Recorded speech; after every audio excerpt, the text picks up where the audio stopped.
রাসূলুল্লাহ সাল্লাল্লাহু আলাইহি ওয়াসাল্লাম আল্লাহর দ্বীনের ইজহারের জন্য চেষ্টা করেছেন, সাধনা করেছেন। সাহাবা আজমাইনদেরকে সাথে করে নিয়ে সেই দায়িত্ব পালন করেছেন। রাসূল সাল্লাল্লাহু আলাইহি ওয়াসাল্লামের এই দায়িত্ব পালনের ভিতরে কয়েকটি বিষয় রয়েছে। ইজহারের দ্বীনের জন্য এক নম্বর গুরুত্বপূর্ণ বিষয় হচ্ছে আদ-দাওয়াত।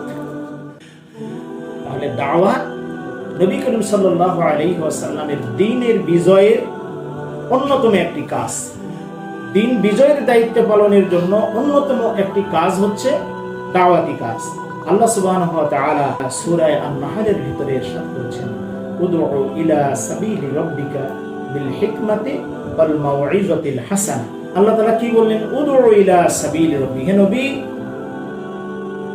আপনার রবের পথের দিকে ডাকুন।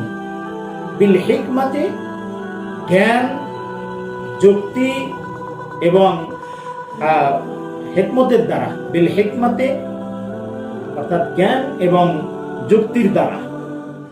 ওয়াল মাউইযাতিল হাসানা, এবং উত্তম উপদেশের মাধ্যমে। ওয়াজাদিলহুম বিল্লাতী হিয়া আহসান, এবং দাওয়াতি কাজের জন্য যে আলোচনা হবে, যে তর্ক বিতর্ক হবে, সেখানে উত্তম পন্থায় তর্ক বিতর্ক হবে।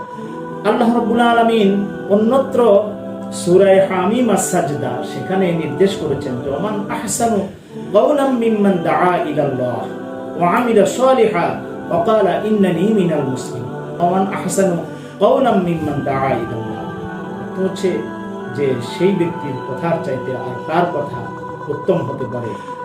মিম্মান দাআ ইলাল্লাহ, যে ব্যক্তি আল্লাহর দিকে আহ্বান।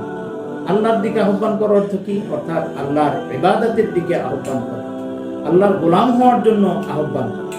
ওয়া আমিলা সালিহা, এবং নিজে সৎ আমল করে। ওয়া ক্বালা ইন্নানী মিনাল মুসলিমিন, এবং দার্থ কণ্ঠে নির্ভীক চিত্তে ঘোষণা দেয় যে আমি মুসলিম।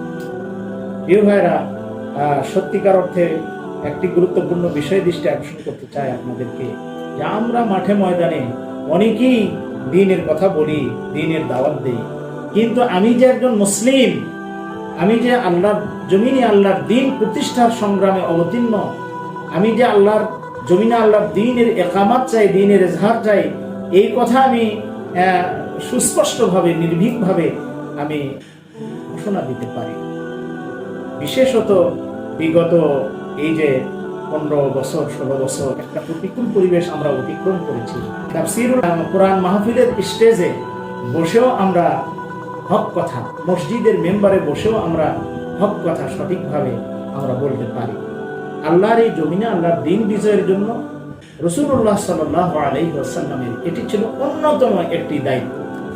আরেকটি দায়িত্ব আল্লাহ তাআলা বলেছেন, ইয়া আইয়ুহার রাসূল, সূরা আল মাইদার ভিতরে আল্লাহ তাআলা নির্দেশ করেছেন, ইয়া আইয়ুহার রাসূল বাল্লিগ মা উনজিলা ইলাইকা। মোস্ট ইম্পর্টেন্ট একটা আয়াত। আমাদের দেশে দ্বীনের তাবলীগের জন্য অসংখ্য ভাইরা কাজ করে থাকে, আলহামদুলিল্লাহ। দাওয়াতের জন্য, দাওয়াতের ময়দানে, তাবলীগের ময়দানে অনেক ভাইরা দায়িত্ব পালন করে থাকে। তো অবস্থাটা হচ্ছে যে এরকম। কোরআন শরীফের অন্য আয়াতে আল্লাহ তাআলা বলেছেন, ইয়া আইয়ুহাল্লাযীনা আমানু লা তাকরাবুস সালাত, নামাজের নিকটবর্তী হয়ো না। বাস এই পর্যন্ত যদি আপনি আমল করেন তাহলে তো নামাজ পড়া লাগবে।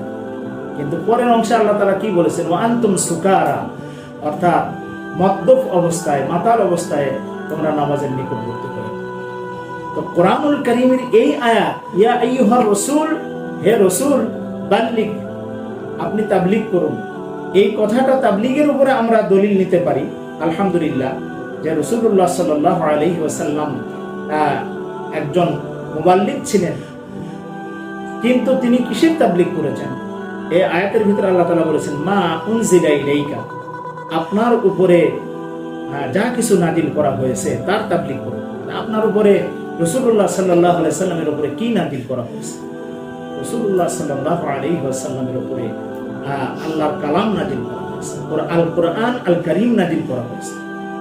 তাহলে আয়াতের অর্থ কি দাঁড়ালো?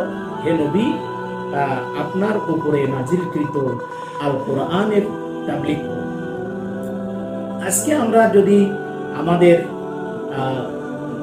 তাবলীগের দিকে, আমরা যে তাবলীগ করি, আমরা যে তাবলীগ করি সেই দিকে যদি আমরা তাকাই, দেখা যাবে যে আমরা কুরআনুল কারীমের তাবলীগ করছি।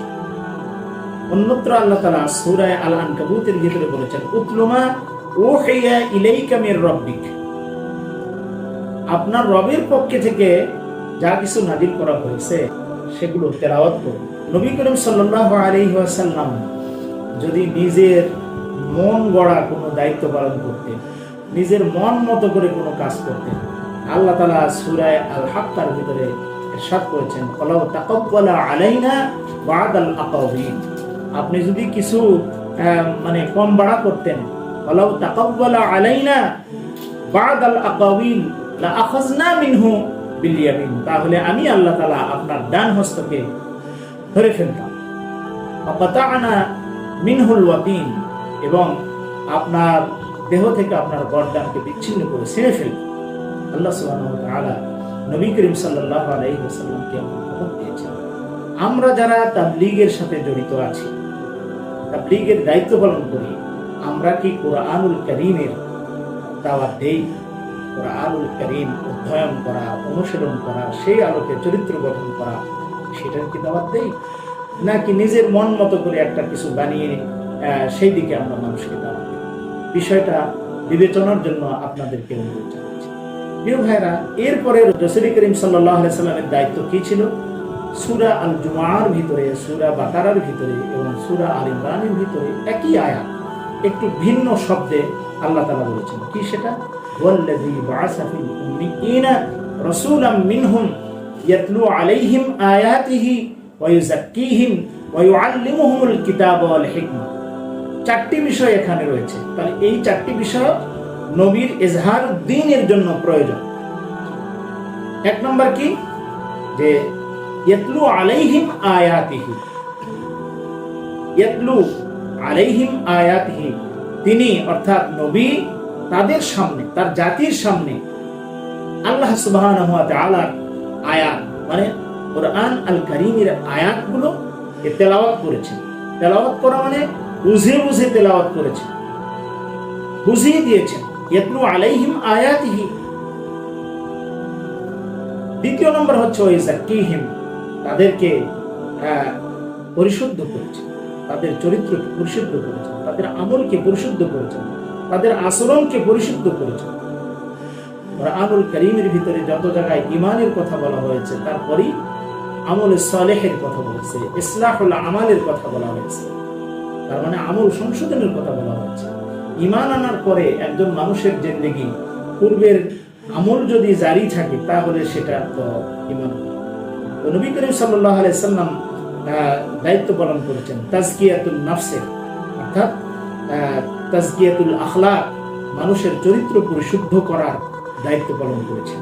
ইয়াতলু আলাইহিম আয়াতিহি ওয়া ইউযাক্কিহিম ওয়া ইউআল্লিমুহুমুল কিতাবা ওয়াল হিকমা, এবং তিনি তাদেরকে কিতাব এবং হিকমাত, হিকমত মানে কৌশল, হিকমত মানে বিজ্ঞান, হিকমত মানে দলিল, আদিল্লা, এই সমস্ত হিকমত শিক্ষা দিয়েছেন।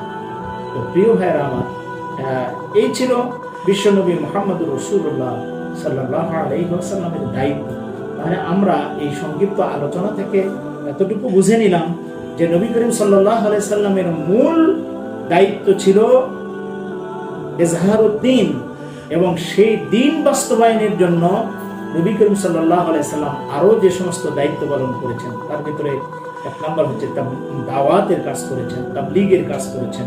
তারপরে নবী করিম সাল্লাল্লাহু আলাইহি ওয়াসাল্লাম কে আল্লাহ সুবহানাহু ওয়া তাআলা নির্দেশ করেছেন ওয়া'তাসিমু বিহাবলিল্লাহি জামিআন ওয়া লা তাফাররাকু, অর্থাৎ সংঘবদ্ধ হওয়ার দায়িত্ব পালন করেছেন।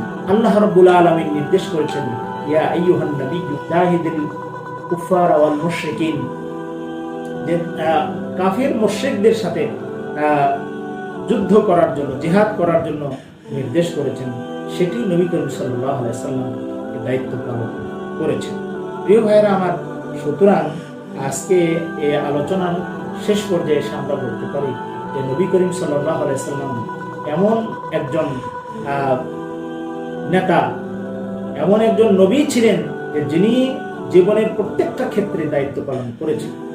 আমার আপনার দায়িত্ব হচ্ছে নবী করিম সাল্লাল্লাহু আলাইহি ওয়াসাল্লামকে জীবনের খণ্ডিত কোনো অংশে নয়, বরং জীবনের সর্বক্ষেত্রে, জীবনের প্রত্যেকটি ক্ষেত্রে, প্রত্যেকটি মুহূর্তে নবী করিম সাল্লাল্লাহু আলাইহি ওয়াসাল্লামকে অনুসরণ করা। নবী করিম সাল্লাল্লাহু আলাইহি ওয়াসাল্লামের অনুশীলন এবং অনুসরণ বাদ দিয়ে আমরা দুনিয়া এবং আখিরাতে সফল হতে পারব না। আল্লাহ রাব্বুল আলামিন আমাদের সবাইকে আজকের এই আলোচনা থেকে শিক্ষা গ্রহণ করার তৌফিক দান করুন। আল্লাহুম্মা আমিন। ওয়া আখিরু দাওয়ানা আলহামদুলিল্লাহি রাব্বিল আলামিন। আসসালামু আলাইকুম ওয়া রাহমাতুল্লাহি তাআলা ওয়া বারাকাতুহু।